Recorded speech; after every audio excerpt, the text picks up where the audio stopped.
ছাদে বসে চুল শুকাতে শুকাতে মনে হলো আজকে তোমাদের সাথে আমার কিছু জুয়েলারির কালেকশন শেয়ার করি, যাকে আমরা বলি ওই ডেন্টি জুয়েলারি। তার কিছু কালেকশন। প্রথম বাক্সটায় থাকে কিছু সিলভারের জুয়েলারি। সবার প্রথমে ব্রেসলেটটা কিছুদিন আগেই আমি কিনেছিলাম ফ্লিপকার্ট থেকে, তোমাদের সাথে শেয়ারও করেছিলাম। আর হাতে পরেও এটা বেশ ভালো লাগে, আর এর হুকটা কিন্তু ভীষণ সিকিউর। তারপরে দেখাচ্ছি, দেখো এই আংটিটা, এটা দুটো আঙ্গুলে একসাথে পরা যায়। এটা আসলে গিফট, তাই কোনো লিঙ্ক নেই, বিয়ের আগে টিটু আমায় দিয়েছিল। তারপরে একটা ছোট্ট স্টার, যেটা পরলে অপূর্ব সুন্দর লাগে।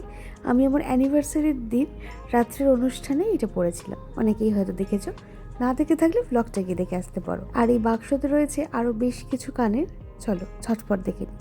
সবার প্রথমে ফ্লাওয়ার মোটিভের এই ইয়াররিংটা দেখো, ফিনিশিংটা এত ভালো। আর হ্যাঁ, শর্টসে অনেক সময় তোমরা কমেন্ট বক্সে এসে লিঙ্ক চাও, শর্টসে লিঙ্ক কমেন্ট বক্সে ইনঅ্যাক্টিভ হয়ে যায়। যখন তোমরা শর্টসটা দেখছো, উপরে কিছু ছবি তোমরা দেখতে পাও, সেই ছবিগুলোর নিচে প্রোডাক্টস কতগুলো অ্যাড আছে সেটাও দেখা যায়।